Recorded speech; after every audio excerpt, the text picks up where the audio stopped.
السلام علیکم ورحمۃ اللہ وبرکاتہ۔ محترم سامعین ناظرین، ہمارے دار ارقم یوٹیوب چینل میں آپ کا خیر مقدم ہے۔ میں ہوں آپ کا میزبان حافظ محمد دانش۔ جو سوالات آپ نے ہم تک پہنچائے ہیں ان کے جوابات کے لیے ہمارے ساتھ موجود ہیں مفتی احمد بن محمد ارشد خان صاحب۔ جی مفتی صاحب، ساجد بھائی معلوم کرتے ہیں بہت سے دکاندار صبح میں پہلے گاہک کو سامان ادھار نہیں دیتے ہیں اور نہ ہی پہلے گاہک کو واپس بھیجتے ہیں، اور کہتے ہیں کہ ان باتوں سے سارے دن اثر پڑتا ہے۔ اسلامی تعلیمات کیا ہے، اس بارے میں وضاحت فرمائیں۔ بسم اللہ الرحمن الرحیم وبہ نستعین۔ مذکورہ سوال کا جواب یہ ہے کہ ہمارے معاشرے، سوسائٹی اور سماج میں بہت ساری اس طرح کی باتیں پھیلی ہوئی ہیں جن کا تعلق اوہام، خرافات اور باطل خیالات سے ہے۔ شریعت میں ان باتوں کا کوئی تذکرہ نہیں ہے اور نہ ہی ان باتوں سے کوئی اثر پڑتا ہے۔ انہی باتوں میں یہ باتیں بھی شامل ہیں کہ صبح میں آنے والے پہلے گاہک کو ادھار نہ بیچنا۔ یہ بات تو الگ ہے کہ آدمی کا اپنا یہ اصول اور ضابطہ ہو کہ میں ادھار کوئی سامان فروخت نہیں کروں گا۔ اس اصول کے تحت اگر وہ کسی پہلے آنے والے گاہک کو ادھار کوئی چیز نہ دے تو یہ بات الگ ہے، لیکن ادھار نہ دینے میں اس آدمی کا یہ عقیدہ یا یہ گمان ہو کہ میں پہلا سامان یا پہلے گاہک کو سامان اس لیے ادھار نہیں دوں گا کہ اس کی وجہ سے سارے دن اثر پڑے گا، یہ بات بالکل غلط ہے۔ شریعت سے اس بات کا کوئی تعلق نہیں ہے۔ اسی طرح پہلے آنے والے گاہک کو واپس نہ بھیجنا، سستے سے سستے دام میں اسے چیز فروخت کر دینا، یا یہ کہ اپنا نقصان کر کے ہی اسے بیچنا لیکن ضرور اسے وہ چیز دینا جس کا وہ مطالبہ کر رہا ہے، واپس نہیں بھیجنا چاہتے، اور ان کے ذہن و دماغ میں یہی بات موجود ہوتی ہے کہ اس کی وجہ سے سارے دن دکان پر نحوست طاری رہتی ہے، گاہک نہیں آتے، سامان نہیں بکتا۔ یہ چیز بھی بالکل باطل ہے، غلط ہے۔ مسلمانوں سے ان باتوں کا کوئی تعلق نہیں ہے۔ ہاں، برادران وطن کے یہاں یہ باتیں پائی جاتی ہیں، وہ اس طرح کرتے ہیں۔ اسلام سے ان باتوں کا کوئی تعلق نہیں ہے۔ ہم آنے والے پہلے گاہک کو جو بھی مناسب دام ہو، جائز اپنا نفع بنتا ہو، وہ دے کر اسے بیچ سکتے ہیں، اور نہ بیچنا چاہے اگر ہمارا پڑتا نہ آتا ہو تو واپس بھی کر سکتے ہیں، اس میں کوئی حرج نہیں ہے۔ منی صاحب کا دوسرا سوال ہے، اسی طرح بہت سے لوگ اگر بتی جلاتے ہیں اور کہتے ہیں کہ اس سے برکت ہوتی ہے، وضاحت فرمائیے۔ دکان میں یا مکان میں یا کسی اور جگہ میں اگر بتی یا کوئی اور دھونی دینے کا مقصد یہ ہے کہ یہاں موجود بدبو ختم ہو جائے، خوشبو پھیل جائے، تو بہرحال اگر بتی بھی جلائی جا سکتی ہے اور دوسری کوئی خوشبو بھی استعمال کی جا سکتی ہے، لیکن اس کا مقصد یہ ہو جو سوال میں پوچھا گیا ہے، یہ بالکل غلط ہے، کیونکہ دکان میں یا مکان میں برکت اور نحوست کے آنے کا تعلق وہ اگربتی اور ان چیزوں سے ہرگز نہیں ہے، بلکہ برکت کے آنے کا تعلق تو وہ حلال کمائی سے ہے۔ اسی طرح دوسرے جو نیک اعمال ہیں ان سے ہے، نماز کی ادائیگی کے اہتمام سے ہے، تجارت میں جھوٹ سے بچنے میں ہے، دھوکہ دہی اور فراڈ سے بچنے میں ہے۔ یہ تمام تر وہ چیزیں ہیں جن کی وجہ سے برکت ہوتی ہے۔ اگربتی جلانے اور نہ جلانے سے برکت کا کوئی تعلق نہیں ہے۔ ایک خاتون کا سوال ہے، تقویٰ کسے کہتے ہیں اور اس کو کیسے حاصل کیا جاتا ہے، بتائیے۔ تقویٰ یہ عربی زبان کا ورڈ ہے جس کے معنی ہوتے ہیں ڈرنا اور بچنا۔ جب آدمی کے دل میں ڈر ہوتا ہے تو وہ دوسری چیزوں سے ضرور بچتا ہے۔ شریعت کی اصطلاح میں تقویٰ کہتے ہیں اللہ تبارک و تعالی سے ڈر کر گناہوں سے اپنے آپ کو بچانا۔ قرآن و حدیث میں متعدد مقامات پر اہمیت کے ساتھ تقویٰ اختیار کرنے کی تلقین اور ترغیب دی گئی ہے۔ جا بجا ہم قرآن مجید میں پڑھتے ہیں یا ایھا الذین آمنوا اتقوا اللہ حق تقاتہ، اے ایمان والو متقی ہو جاؤ، یا ایھا الذین آمنوا اتقوا اللہ وابتغوا الیہ الوسیلہ، کہ ایمان والو تم متقی ہو جاؤ، تقوی پرہیزگار والے بن جاؤ، یا ایھا الذین آمنوا اتقوا اللہ وقولوا قولا سدیدا، اے ایمان والو تم تقوی اختیار کرو اور سچ بولو، یا ایھا الناس اتقوا ربکم الذی خلقکم من نفس واحدہ، اے ایمان والو تم تقوی اختیار کرو، اللہ نے تمہیں ایک مرد اور ایک عورت سے پیدا فرمایا ہے۔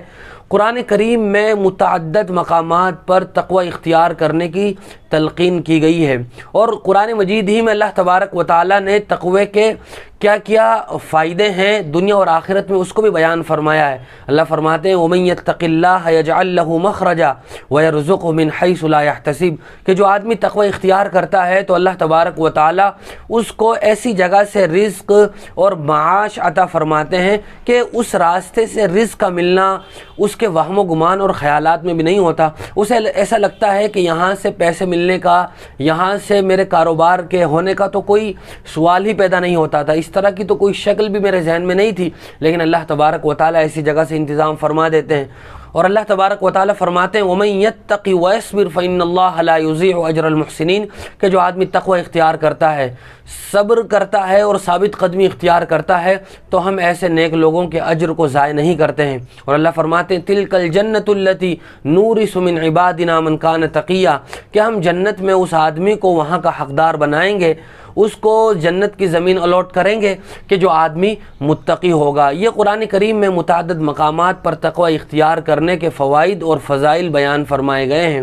اس کے علاوہ جناب نبی کریم صلی اللہ علیہ وسلم اس روئے زمین پر تمام تر انسانوں میں سب سے زیادہ متقی اور پرہیزگار تھے. آپ کے جہاں بہت سارے نمایاں اوصاف تھے، ان میں سب سے اہم اور بنیادی وصف یہ تھا کہ جناب نبی کریم صلی اللہ علیہ وسلم سب سے بڑے متقی تھے. اور اللہ نے بھی قرآن مجید میں فرمایا ہے کہ اللہ کے نزدیک اگر کسی آدمی کو کوئی مرتبہ، رتبہ، اسٹیٹس ملے گا تو وہ اس کو ملے گا ان اکرمکم عند اللہ اتقاکم، جو اللہ کے یہاں سب سے زیادہ متقی اور پرہیزگار ہوگا.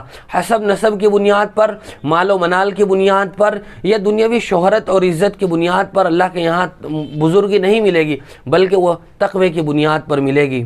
لہذا تقوی یہ عظیم نعمت ہے اور یہ پیدا ہوتا ہے ہر وقت اللہ کا ذہن و دماغ میں استحضار رکھنے سے، اپنے دل و دماغ میں اللہ کا خوف اور خشیت پیدا کرنے سے. اسی طرح اللہ تبارک و تعالیٰ فرماتے ہیں یا ایھا الذین آمنوا اتقوا اللہ وکونوا مع الصادقین، اے ایمان والو تم تقوی اختیار کرو اور سچے اور نیک لوگوں کے ساتھ رہو.